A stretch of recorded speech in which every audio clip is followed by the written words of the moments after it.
They sent one cold message to the stars. It was short. It had no warning. It said only, "Prove your extinction." They thought humans would be small after that. They thought humans would bow and vanish like a candle in wind.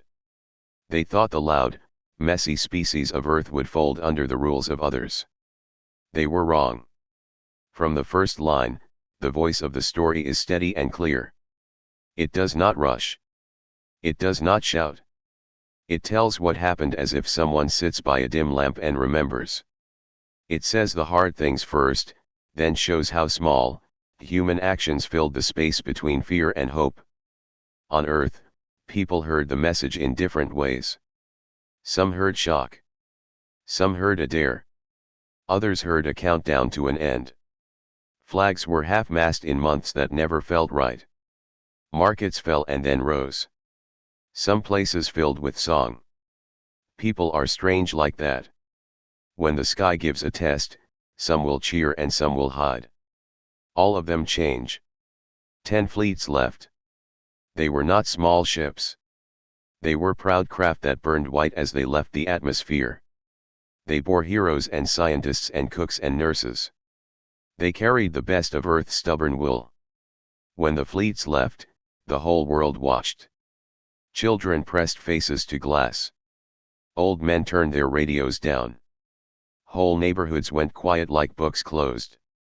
None returned. At first, people told stories to stay sane. They told that storms or black holes swallowed the ships. They told that the challengers had better weapons and better plans. They told good excuses, the kind that warm the heart. But in the quiet nights, a different sound walked the streets. It was the sound of small grief. People lit candles for sailors they never met. They pinned photographs to walls. They set empty plates at tables and kept them for a time. In that time, 3 kinds of people stood out. There was Mara, who once taught music to children. There was Captain Raffi, who learned to read the sky as his father read maps. And there was Sadiq, a farmer who fixed old engines by feel and by patience. They came from different places and moved for different reasons, but the fear in their eyes looked the same. Mara taught music in a low room with cracked paint. When the message came, she did not run to the labs or the parliaments. She opened her small music room and began to hum. She found voices that once had only hidden in markets and buses. She taught them a song that had no name. The song had space for laughs. It had a place for mistakes. It had a part that made everyone breathe the same way. People said the song would not stop a weapon. People said music could not solve logic. Mara smiled and kept teaching. Captain Raffi watched the stars like a man who reads his family's future in the night. He had lost a brother to the sea. He knew grief and duty in equal measure. When his ship was chosen to leave, he packed letters from people who could not travel. He wrapped small things, a child's drawing, a loaf of bread. He said those things were not gifts. They were proof. Proof that people carry home in their hands, even when they go far away. Sadiq fixed engines and fixed people's stubborn hopes in the same way. He saw a broken pump and he would sit with it until it ran again. After the fleets left, he helped build tools in a museum that smelled of paint and iron. He taught others how simple things work. He showed how a wire and a smile could stop a plan from falling apart. People learned from him without meaning to. He never said he was brave. He said simply, if a thing can be mended, mend it. The world changed in small steps. Workshops opened where statues once stood. People learned to take apart toys to build devices. Young people who had only known screens learned to use a wrench. Old people who had lived through wars found ways to laugh again in the face of a cold, foreign test. The city lights burned with a bright, stubborn glow. They were not lights of fear. They were lights of people who refused to vanish quietly. News anchors used long words. Politicians used long promises. But in markets and kitchens and dark trains, people kept their stories small and fierce. They remembered how to be human. That was the strange thing. The test from the stars asked for proof of extinction. It asked them to show they were easy to erase. Instead, people brought what made them hard to erase. There were long meetings in places with glass and polished floors. The challengers watched and measured. They sent no more words, but their eyes were on Earth. What they could not measure easily were the small habits that held a people together. They could count engines and numbers and weapons. They could not count the way a grandmother hums a lullaby to a shaking child, or how a stranger shares bread with a stranger because it is the right thing to do. Mara, Rafi, and Sadiq did not know the full plan. They did not need to. They lived in rooms and hangars and fields. They did what they could. They sang, they repaired, they promised, and they kept the small lights alive. The fleets had gone to answer a question. The rest of Earth waited and prepared. They practiced simple things and kept a fierce kindness. This is the beginning. It is the part where the world proves something to itself before it proves it to others. It is the part where the narrative lays its hand on small scenes: a mother folding a shirt, a kid teaching a robot to dance, an old pilot writing a letter and says, "Remember this." These small things will change the stars. The voice that tells this now does not rush to battle. It listens to the hush after the launch. It notes the empty chairs. It notes the music and the oil-stained hands and the soft, stubborn repairs. It knows the courage that hides in small places. They sent a test. They thought humans would fall. But in the rooms and on the streets and under the open sky, humans were lighting candles, singing songs, and fixing broken things. They were not preparing weapons alone. They were preparing the kind of proof the challengers had not asked for. And so the story moves forward, quiet at first, like a train that begins to roll. The engine is small, but its sound returns again and again. The world listens. The stars wait. The fleets had left Earth with songs, letters, and fire in their hearts. They went with flags on their hulls and hope in their voices. But weeks turned into months, and then into long, dry years. Not one ship came home. Not one message of victory. Not even a signal of defeat. Only silence. The world grew restless. Silence can be heavier than war. Silence is the weight of not knowing. People turned on their screens each night, hoping for light from the void, and found only the soft hum of static. Families began to fold photographs and place them in books. The empty chairs at tables became too many to count. Governments tried to fill the silence with words. They said, "We are strong. We are ready. We will win." They sent out images of proud leaders and bold soldiers. But words are air when ships do not return. Slowly, doubt seeped into homes like rainwater through cracks. Some people shouted that humanity should surrender before worse things came. They are greater, these voices said. We cannot win against those who test extinction itself. Others burned with rage. They said, we must fight harder, build more, strike first. But most people, the common people, simply tried to survive the waiting. They worked.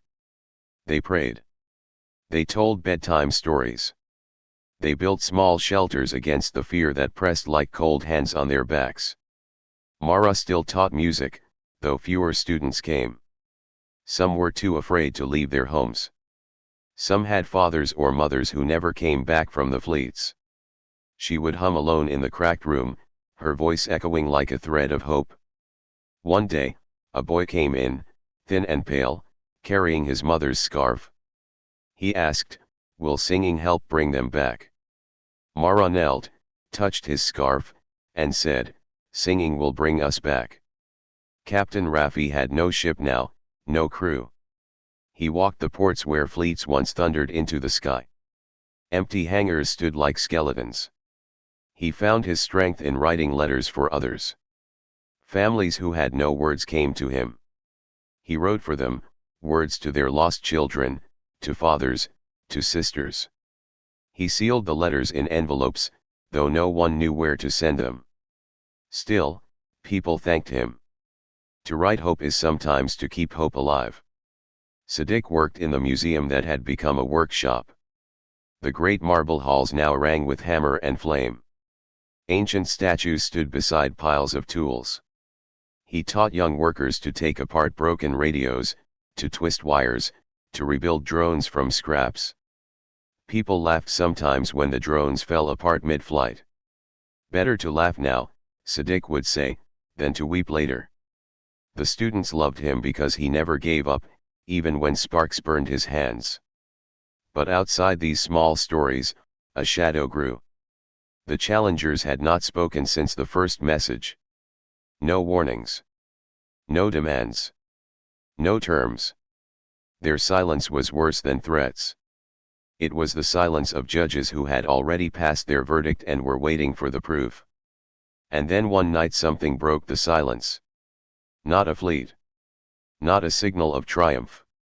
Just a voice. Cracked, faint, weak with distance. It cut through the noise of static and spread across the world's receivers. Every household, every camp, every bunker heard it at once. The voice said, "They saw us laugh." Then it ended. Nothing more. At first, people thought it was a ghost in the machines. Engineers replayed it again and again. But the voice was real. It belonged to one of the missing captains. No ship had returned, but this one message survived the dark. The words puzzled the whole world. They saw us laugh. What did it mean? How could laughter matter when fleets burned, when silence stretched across years? People argued. Politicians dismissed it. Scientists studied waveforms. But ordinary people held onto the phrase. They whispered it in the markets. They painted it on walls. They wrote it in chalk on broken pavements. They saw us laugh. Children asked, "Why laugh?" And parents, with tears in their eyes, answered, "Because we are human. That is why." For Mara, the words lit a fire. She began to teach the nameless song to larger groups. She told her students, "If they saw us laugh, then let them hear us sing." Her classroom filled again, voices blending, mistakes turning into joy. Captain Raffi heard the words and copied them on the back of every letter he wrote. He believed they were more than a clue. They were proof. The fleets had not died as ghosts. They had died as humans full of jokes, full of stories, full of the strange stubbornness to smile even at the edge of death. Siddiq heard the words and built harder. He told his students, "Machines must carry our laughter as well as our fire. What good is a drone if it cannot remind the stars we are alive?" And he began to attach small speakers to his machines. When they flew, they played the laughter of children recorded in the streets. The message spread like light in darkness. The silence was still heavy. The fleets were still gone. But now there was a spark. People realized the test was not only about weapons or strength. Maybe it was about something deeper, something the challengers had not expected. They thought humanity would fall in silence. Instead, humanity had laughed. The world waited. Fear still pressed on every heart. But now, in the waiting, there was also defiance. A defiance made of music, of letters, of engines, and of laughter. The conflict had begun. The question was no longer will we survive. The question was, what kind of proof will we give to the stars? And so Earth prepared not only to fight, but to answer. The world had heard the strange words, "They saw us laugh." It was all they had. 10 fleets gone, families left behind, no victory, no clear defeat, only that one message. Yet those words lit a spark, and sparks can spread faster than fire when a people is desperate enough. At first, leaders tried to take control of the message. They called meetings in bright rooms, with banners and cameras. They told the world, "Laughter is courage. We will honor it." But speeches did little. People were tired of speeches. They wanted action, and they wanted it fast. So the action did not begin in parliaments or high offices. It began in kitchens, in workshops, in schools. It began with ordinary people. If laughter was the thing that mattered, then humanity would build its answer not only with weapons, but with every part of what made them human. Mara saw it first in her music room. The nameless song she taught spread far beyond her cracked walls. Soldiers hummed it in the dark. Children sang it while playing. Miners sang it under the ground, their voices echoing off stone. Soon, recordings of the song traveled on small devices. It was carried on trains, shared in camps, played on radios. People did not agree on leaders, or on politics, but they agreed on the song. It was simple. It was human. It was something that said, "We are still here." Captain Raffi, once a fleet commander, now became something different. He realized the letters he wrote carried more power than orders ever had. People sent him stories, drawings, and prayers to pass along. At first, he kept them in boxes. But soon the boxes filled, and he had to rent a warehouse. He began to treat the warehouse like a second fleet, not of ships, but of voices. Every word became a soldier. Every memory became a weapon. He told people, if they test us, let them test the weight of our memory. Siddiq worked harder than anyone. In the museum-turned-workshop, he built machines not just for fighting, but for proving humanity's way of thinking. He said, they expect weapons. They will get puzzles. They will get tricks. They will get the strange ideas only humans make. He taught young builders to create drones that could mimic laughter, robots that could paint while moving, and bombs that left behind riddles instead of fire. Many failed. Many were clumsy. But people laughed at the mistakes, and that laughter itself felt like victory. The strategy was clear now: the challengers would expect strength, but they would not expect strangeness. They would expect war, but not humor. They would expect extinction, but not defiance made of songs, letters, and jokes. Humanity would not outgun them. Humanity would outhuman them. Still, the stakes were higher than ever. Everyone knew the challengers would not wait forever. The silence meant judgment, and judgment meant time was running out. Rumors spread of fleets gathering in the dark, of weapons aimed at Earth, of countdowns ticking unseen. Fear mixed with hope, and both were sharp. One night, Mara received a knock on her door. It was Raffi, holding a stack of letters as thick as his arm. He said, "These must be carried into the stars. Your song must be carried too. If they saw us laugh, they must also hear us sing." Mara looked at him with wide eyes. "But the fleets are gone." "Then we build another," he said simply. Together, they went to Siddiq. They found him in the museum, hands black with grease, sparks flying from a half-built drone. He listened to their plan, then smiled a tired smile. "We can build ships," he said. "Not like the old fleets. Not polished. Not clean. But ships that carry us as we are. Rough. Loud. Alive." Word spread fast. In every city, every town, people began to work. They tore apart factories, schools, and even playgrounds to build pieces of new vessels. These ships would not be perfect.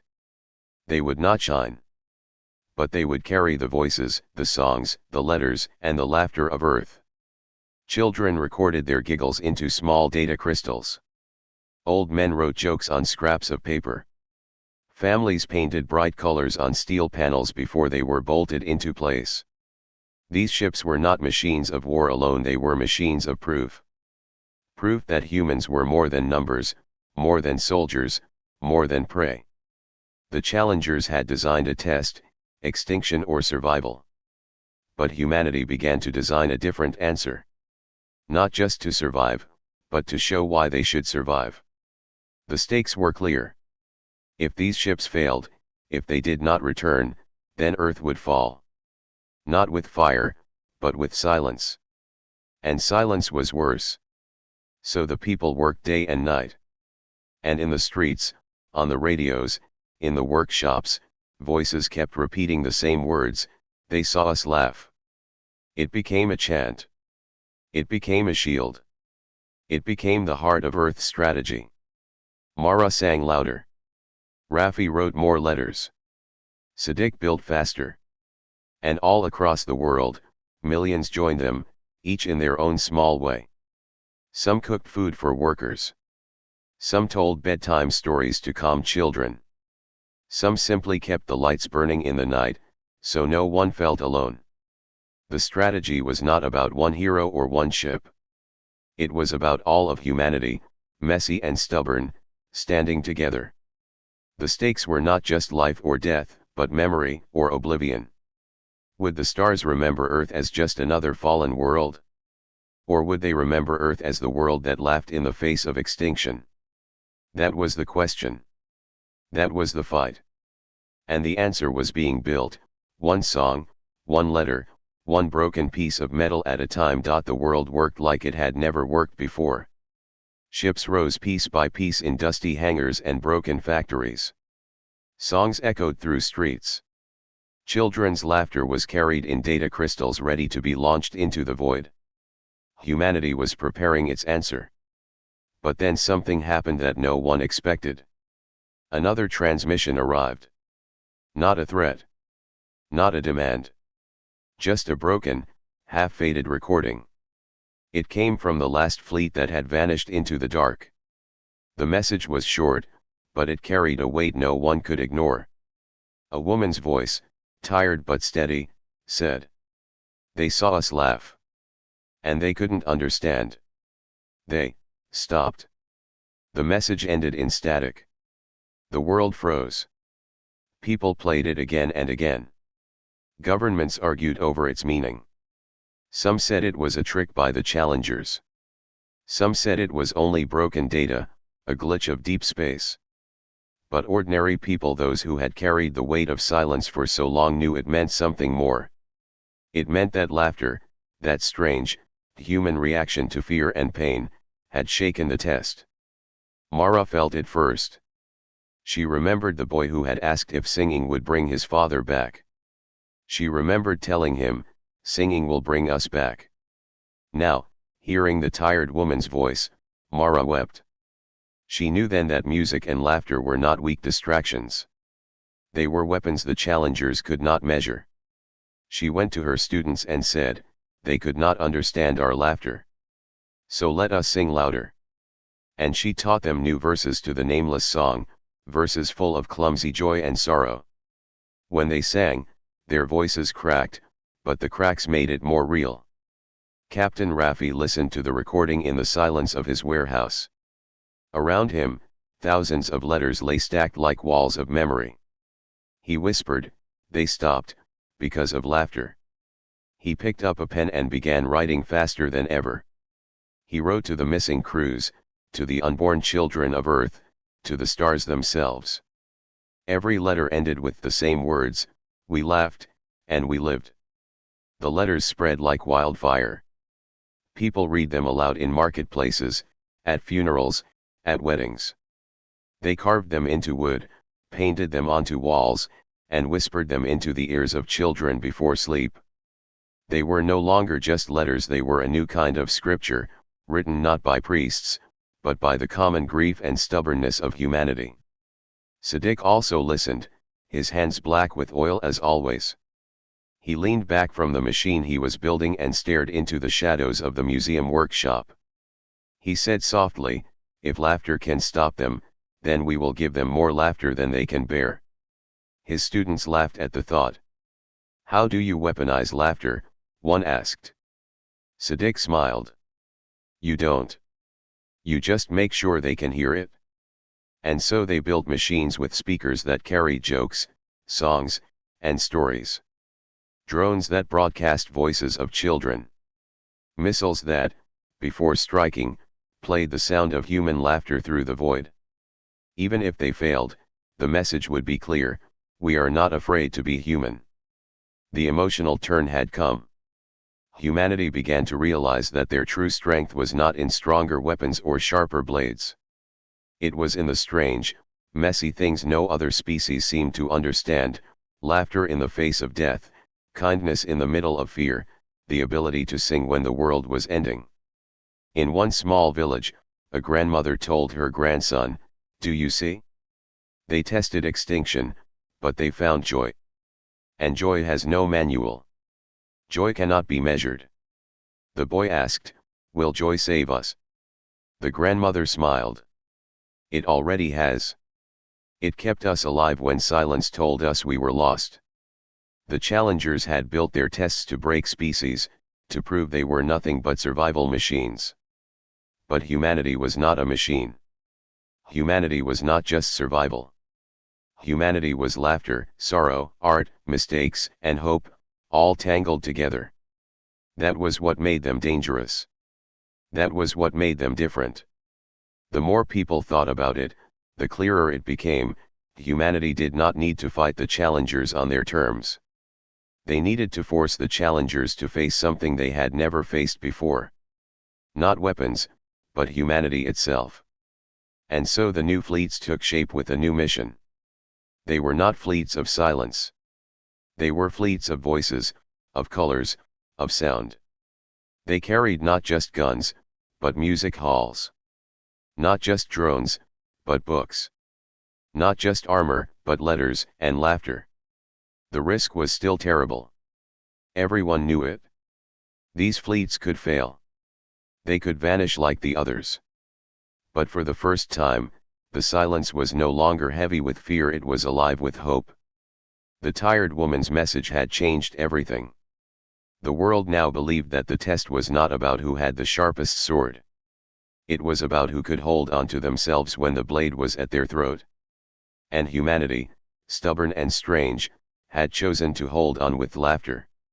The emotional tide swept across the earth. People sang in factories, laughed in bunkers, wrote jokes into codes, and painted their grief in bright colors. The world was not only preparing for battle. It was preparing to show the stars the one thing that made humanity impossible to erase: the soul that smiles through tears. The world had learned something powerful. Laughter had shaken the test. Music had carried hope. Stories had turned grief into strength. For the first time, humanity began to believe they were not simply surviving, they were changing the rules. The challengers had designed their gauntlet as a single path: survive by force, or be erased. To them, war was simple math. But to humans, life was never simple math. Life was messy. Life was strange. And humans had learned to use that strangeness like a tool. Mara called it the countermyth. She explained it in her classroom, now overflowing with students, soldiers, and even tired old workers. She said, "They gave us a story. In their story, we are weak. We vanish. We fall silent. That is their myth. But every story can be rewritten. So we will write a new one. A countermyth. In our story, we are not silent. We do not vanish. We laugh. We sing. We endure. That will be the story they cannot erase." The countermyth spread as quickly as the first message had. People whispered it in markets, wrote it on the walls of trains, and painted it on the sides of the rough new ships. Children acted it out in games, pretending to be humans who tricked giant aliens with riddles and songs. Captain Raffi carried the countermyth in his letters. He wrote, "They think silence is victory. But we have noise. They think fear is truth. But we have laughter. They think extinction is simple. But we are never simple." His letters were read across the world, and people repeated the lines until they became part of daily speech. Sadiq gave the countermyth its teeth. In his workshop, he told his students, "If they test us, then we will test them back." He began building machines that were more than weapons. Some fired light shows instead of bullets. Some sent recordings of laughter before striking. Others exploded into clouds of paint across the battlefield. The young engineers laughed at their work, but they built it anyway. Even their laughter became part of the design. The idea was dangerous. To rewrite the test was to insult the challengers directly. But that was the heart of the counter-myth, to show the stars that humanity refused to play by rules written for their extinction. Soon, the first new fleet stood ready. It was not like the old fleets, built in silence and pride. These ships were patchwork. Their hulls were painted in colors from every culture, every family, every street. Their engines hummed with music. Their comms carried endless loops of jokes, lullabies, and prayers. They looked less like machines of war and more like traveling festivals. But they were armed too. Not with the strongest guns, but with the strangest tricks. Some ships carried books to launch as payloads. Others carried drones that could mimic human voices. Every weapon was half laughter, half defiance. The fleet was not built to destroy. It was built to confuse, to surprise, to change the story. When the people saw the fleet rise, they did not weep this time. They cheered. They waved. They sang. They laughed through their tears. For the first time since the first message, Earth felt alive again. Mara stood on the launch platform with her students. They sang the nameless song as the ships lifted, their voices carried over loudspeakers so the crews could hear them. Captain Raffi delivered bundles of letters, sealed and marked with thousands of names. Siddiq sent his strangest machines with the fleet, his hands still scarred from the work. The world watched as the fleet disappeared into the sky. But this time, people did not whisper, "Will they come back?" Instead, they said, "Let them see us. Let them hear us. Let them try to measure what cannot be measured." For deep down, everyone knew the truth. The challengers had faced many species before. They had measured strength. They had measured logic. They had measured fear. But they had never faced a species that turned the test itself into a story. That was the counter-myth. The myth of the challengers was that extinction was inevitable. The counter-myth of humanity was that life was unpredictable. That joy could bloom in ruins. That laughter could echo in the face of death. That even silence could be broken by a song. In one village, a child painted a picture of a human laughing while standing on a broken alien throne. The elders smiled and said, "That is our new flag." In a city square, a group of workers wrote riddles on paper and tied them to balloons, letting them drift into the night. "Maybe the stars will read them," they laughed. In the workshop, Siddiq held up a drone that told knock-knock jokes in 20 languages. "They won't understand the punchlines," he said, "but they'll know this: we don't fear them." The countermyth was no longer just words. It was action. It was culture. It was everything humans had always been: loud, messy, strange, and alive. The challengers had demanded proof of extinction. Humanity had given proof of something else. Something harder.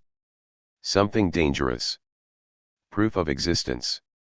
And the stars, silent and watching, would soon have to decide whether to erase this noisy world or admit that they had never faced anything like it before.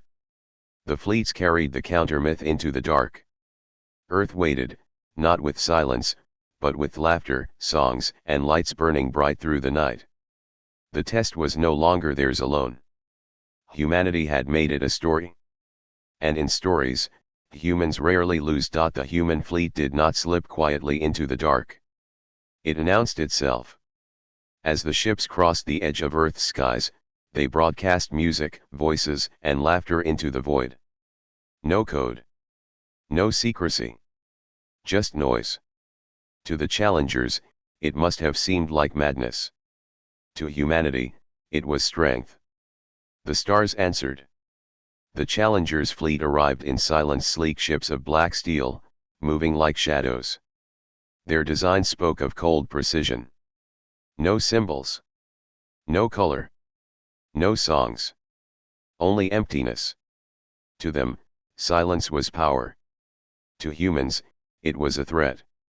The two fleets faced each other across the emptiness of space. One side perfect and ordered. The other messy, colorful, alive. The first Challenger transmission came, sharp and hollow. Submit. You have no path but silence. Captain Raffi stood on the command deck of his ship, the Aurora's Echo. His crew waited for his reply. He smiled faintly and tapped the COMM. His voice carried calm steel. We do not submit, he said. We exist. Then he gave the signal. At once, the human fleet unleashed its strange weapons.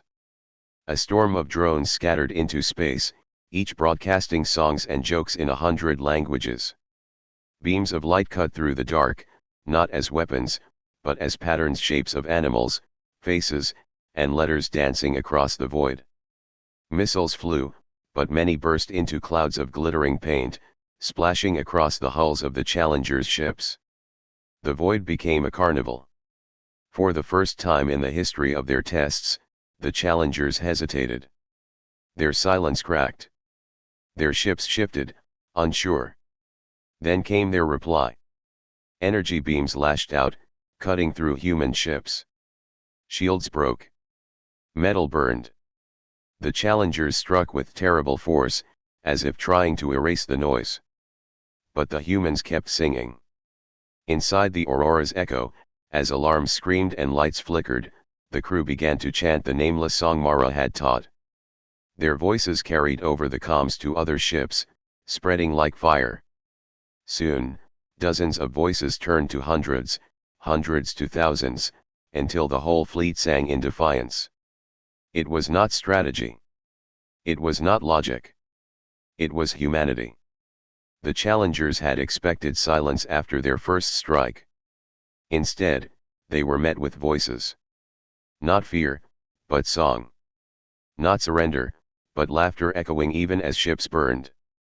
On Earth, billions watched the battle unfold through scattered transmissions. They saw the colorful chaos, the dancing lights, the drones telling riddles, the ships breaking apart while still singing. And they cheered. Mara stood among her students, tears in her eyes, whispering, "They are writing the counter-myth now. Line by line." In the workshop, Siddiq pounded his fist against the table as he watched one of his machines explode into a brilliant flare that blinded 3 enemy ships. Yes. That's it. Show them who we are. The battle raged on. Humans could not match the Challengers in strength or numbers. Ship after ship was destroyed. But every loss carried noise, every death carried song, every wreckage spilled color into the void. The Challengers began to falter. They fired, but the more they fired, the louder humanity became. Their logic found no balance in this equation. For the first time, their myth was breaking. One Challenger ship, larger than the rest, broke formation. Its weapons glowed with terrible light. It aimed at the Aurora's Echo. Captain Raffi stood tall. "All power to shields," he ordered, though they were already weak. Then he smiled at his crew. "If this is the end, let them hear us." The crew sang louder. The ship's comms blasted the nameless song across all channels. Even as the enemy's weapon charged, Raffi's voice joined the song, carrying steady and strong. Then something unexpected happened. The great Challenger ship froze. Its weapon dimmed. And through the comms came not silence, but a voice. A voice deep and uncertain. "What is this?" The humans stopped singing for only a moment, stunned. Then Raffi answered softly.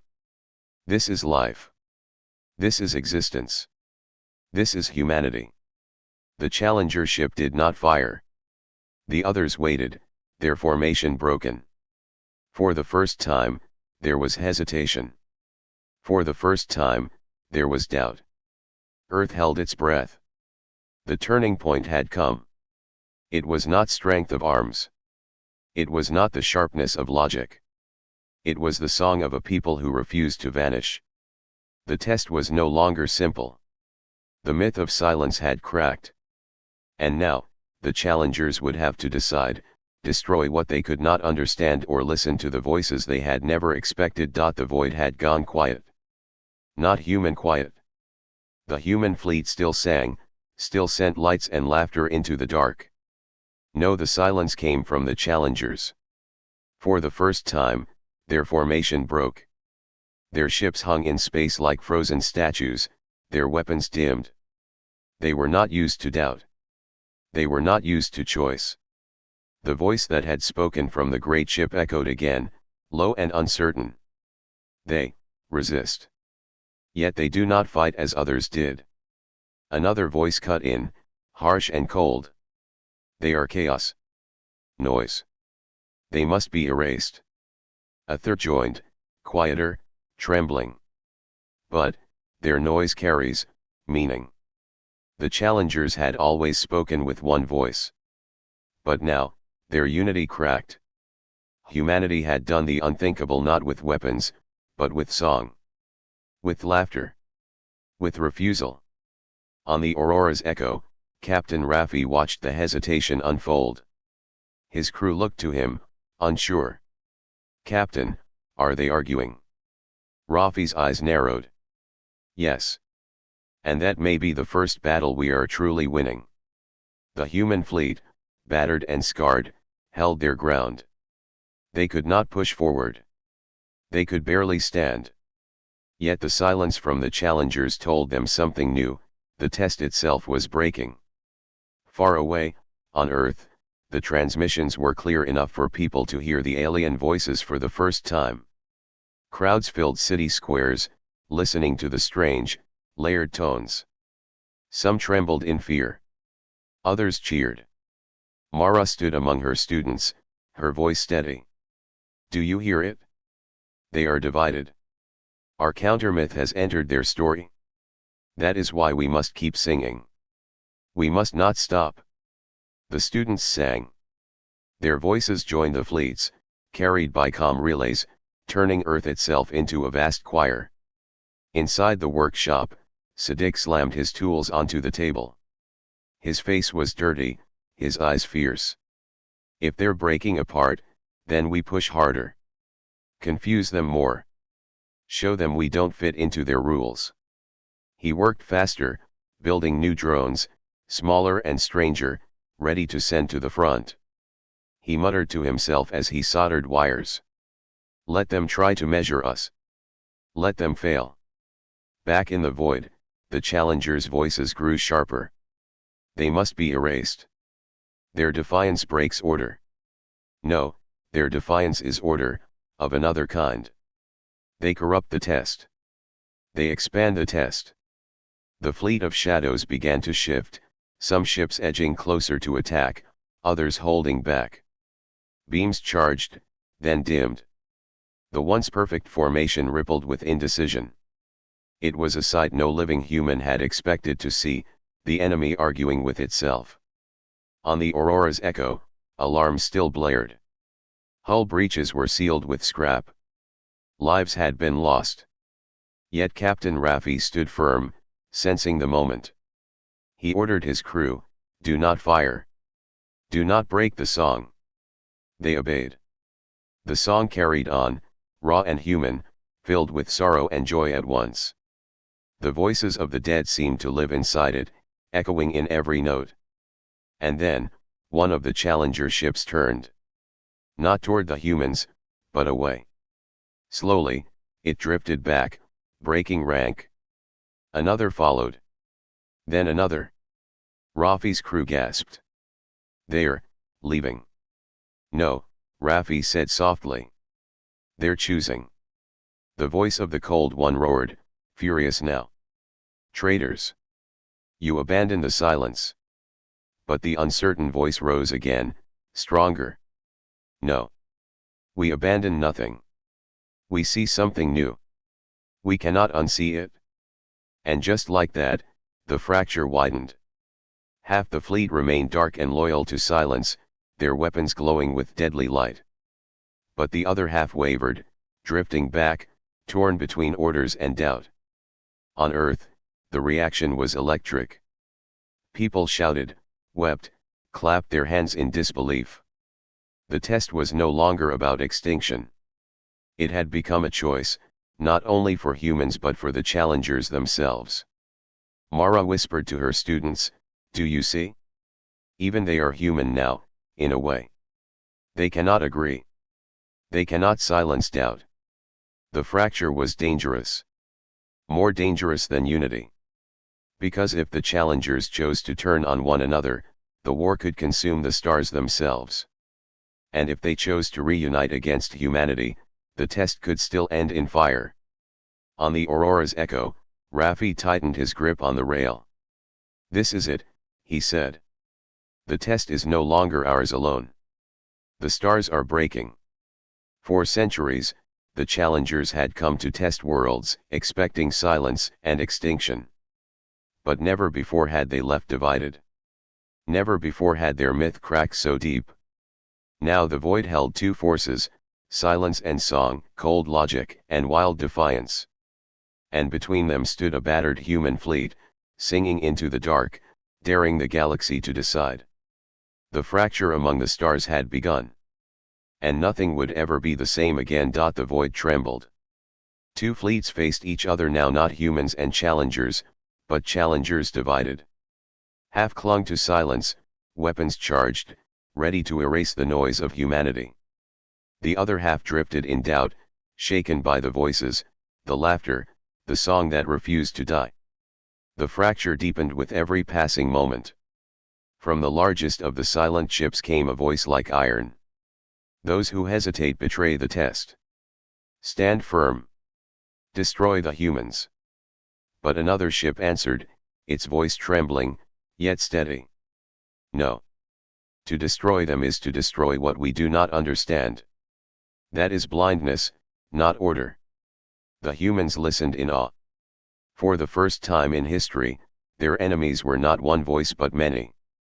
On the Aurora's echo, Captain Raffi leaned forward, eyes sharp. "They're tearing themselves apart." His first officer shook his head. "Captain, if they fight each other, we could be caught in the middle." Raffi nodded slowly. "Yes. But if they fight each other, the myth itself shatters. That is worth the risk." The first act of betrayal came suddenly. One challenger ship turned its weapons, not on the humans, but on its own ally. A brilliant beam of energy slashed across the dark, cutting through the hull of a silent loyal vessel. The void lit up in fire. Gasps filled the human comms. Some cheered. Others stared in shock. The impossible had happened, the challengers were attacking themselves. "Traitors," the iron voice thundered. "You side with noise, you fall with noise." But the rebels did not falter. "We side with existence. We side with life." Then the void erupted. The challengers turned their weapons on one another, silence against song, order against doubt. Perfect black ships that once moved as one now spun in chaos, their beams tearing into familiar hulls. The dark void filled with fire and wreckage. The human fleet, already battered, pulled back, watching with disbelief. On Earth, billions saw the betrayal unfold through the shaky transmissions. Crowds shouted and pointed as alien fire rained against alien steel. The myth of silence was breaking not just in words, but in blood. Mara stood in her classroom, eyes wide. "They are fighting their own story," she whispered. "They are destroying themselves to protect a myth that has already failed." Her students sang louder, as if their voices could tilt the balance. Siddiq, in his workshop, slammed his fist down with fierce joy. "Yes. Yes, let them taste their own fire." He grabbed another half-built drone and shoved it toward his students. "Send more laughter, more noise, more confusion. Every note we throw into the void is another crack in their silence." But the betrayal was not clean. Some rebel ships shielded the humans, deliberately drawing fire away from the battered fleet. Others, uncertain, drifted aimlessly, neither firing nor retreating. The silent loyalists struck without mercy, their beams cutting friend and foe alike. The void became a storm of chaos.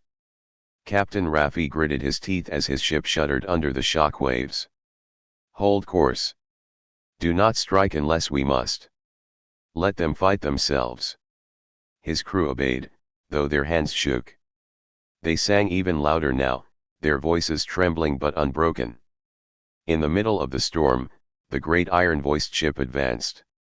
Its weapons glowed brighter than suns, tearing through rebels with ruthless precision. Every blast was a statement, silence will endure. Yet even as it destroyed, human voices filled its comms.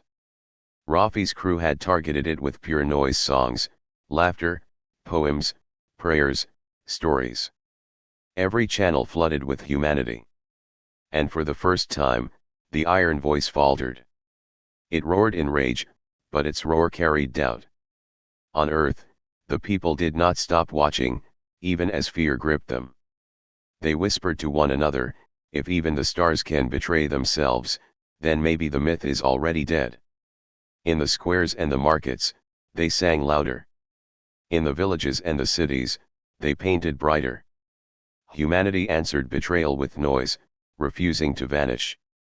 Back in the void, the betrayal reached its peak. A rebel ship, crippled and burning, rammed itself into the iron-voiced vessel, tearing open its hull. For a moment, the great ship staggered. Its light dimmed. The rebels cried out across the comms, their voices strange but clear. We choose existence. The explosion rippled across the battlefield.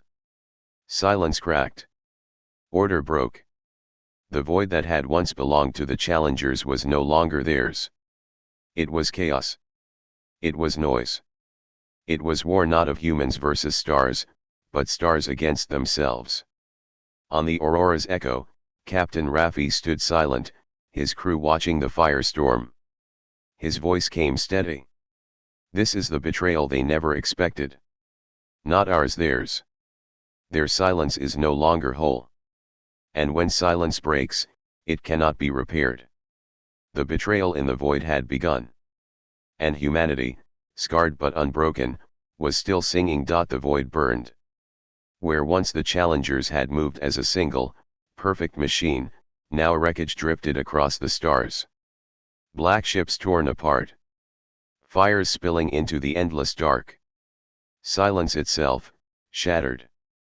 For centuries, the challengers had tested worlds with cold certainty. Win, erase, move on. No hesitation. No doubt. But now, their myth lay broken in the open for all to see. And humanity had done it. On the Aurora's echo, Captain Raffi stood among smoke and sparks. His crew patched holes with their bare hands, bleeding but unbowed. They watched the firestorm beyond the windows, disbelief in their eyes. One of the younger officers whispered, "They're destroying each other." Raffi nodded, voice calm. "No. They are destroying their silence. And once silence is broken, it cannot return." The crew sang again, softer this time, voices tired but steady. Every note felt like a stone thrown into a broken mirror. The cracks spread wider. On Earth, billions listened. Transmission delays stretched seconds into long silences, but when the sound came through the clash of alien fire, the human songs, the rebel voices, they knew history was unfolding. In the city squares, people held hands. In the villages, children drew ships breaking apart and humans standing unbroken. In the classrooms, Mara whispered. Their silence has been shattered. That means the myth is no longer theirs alone. Now, it belongs to us. Her students sang louder, their voices carrying through calm relays. In the workshop, Sadiq slammed his tools down and laughed through tears. Do you hear it? Do you see it? The stars bleed now. The silence bleeds. They thought we were noise without meaning. Now our noise is rewriting their order. He pointed at the screens, at the ships still blazing. That is what happens when you try to measure humanity. You break your own scale. In the void, the fracture deepened. The Loyalists fought on, furious, striking both rebels and humans. Their beams carved through ships, desperate to erase the chaos. But the rebels did not yield. Their voices, strange, alien, and yet so human in their doubt, rose across the comms. We choose existence. We choose noise. We choose. Their words were cut by fire, but their meaning lingered. For every rebel ship that fell, another hesitated. Another wavered. Another faltered in silence. The human fleet, broken, battered, half in ruins, did not retreat. They held the center of the storm, their songs carrying louder than the weapons. It was madness. It was weakness. It was survival. It was humanity. The great iron-voiced ship, scarred but unbroken, still loomed at the heart of the Loyalists. Its voice roared across the channels, filled with rage and desperation. You are corruption. You are chaos. You are the end of order. But its words no longer carried the same power. They were not prophecy. They were fear. Captain Raffi answered, calm and steady. No. We are not the end. We are the beginning you could not imagine. And as he spoke, the Aurora's echo lit its remaining drones, releasing them into the void. They carried stories, laughter, music, poems, every fragment of humanity packed into bursts of light. The void that had once been silent now burned with color. On Earth, people wept openly. For the first time, they did not fear extinction. For the first time, they saw proof that even the stars could break. Mara raised her hand to her students. Remember this moment. Not as the day we survived, but as the day silence itself was shattered. The battle slowed. Not because victory was claimed, but because no side could continue. Humans had lost too much to strike further. Rebels had fallen by the dozens. Loyalists, once countless, were now ragged and few. The test was broken. The myth was broken. The silence was broken. And in that brokenness, something new waited to be born. On the Aurora's echo, Captain Raffi stood in the wrecked command deck, his voice hoarse but unyielding. They thought we would fall, he said. They thought silence would claim us. But no one who challenges humanity comes back the same. Not even them. His crew bowed their heads. Not in defeat. Not in mourning. But in pride.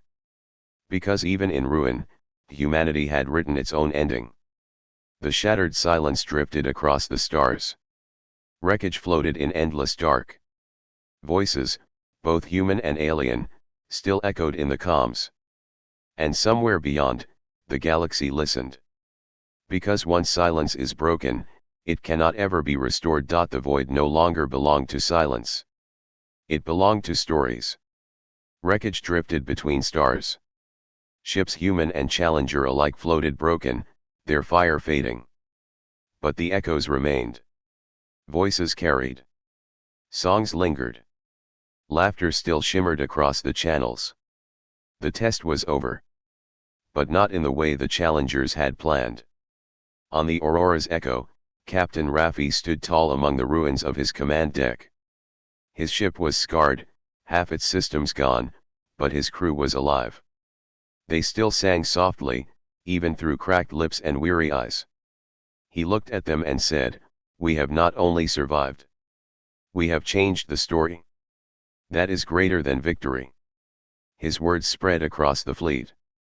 Across Earth. Across every comm channel still alive. On Earth, people filled the streets. They no longer whispered of extinction. They shouted, sang, and laughed. They painted walls with color, lit the skies with fire, and turned their fear into joy. Mara stood before her students, her voice clear. Their myth was silence. Our myth is noise. And now, the galaxy must carry both. The test was not whether we could survive their fire, it was whether we could rewrite their story. And we did. Her students cheered. Their voices rose into song, carrying across relays, joining the voices of the fleet. In the workshop, Siddiq leaned against his bench, hands shaking from exhaustion. His machines lay scattered, broken, or spent. But his eyes gleamed with pride. "We gave them riddles," he whispered. "We gave them laughter. We gave them the impossible. And they broke themselves on it." His apprentices laughed, some through tears. "And they'll never forget us." "No," Siddiq said, smiling. "Because we've written a myth that even silence cannot erase. Among the challengers, nothing would ever be the same. The rebels, bloodied and few, drifted apart into the void. They carried new questions with them, doubts carved into their very being. For the first time, they had chosen something other than silence. The loyalists remained, wounded but burning with rage. Yet even they could not deny what had happened. Their perfect myth had cracked. Their unity was broken. The galaxy had witnessed their fracture. And the galaxy would not forget. The humans called it the day silence shattered. Not the day of victory. Not the day of survival. But the day when the test itself failed.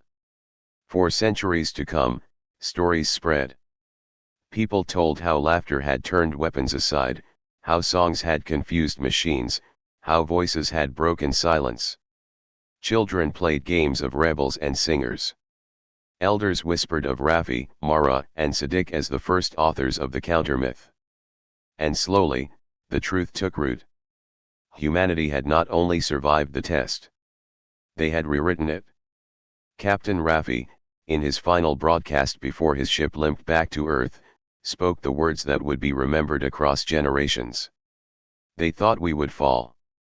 They thought silence would claim us. But nobody who challenges humanity comes back the same. We are not an answer you can measure. We are a story. And stories never die."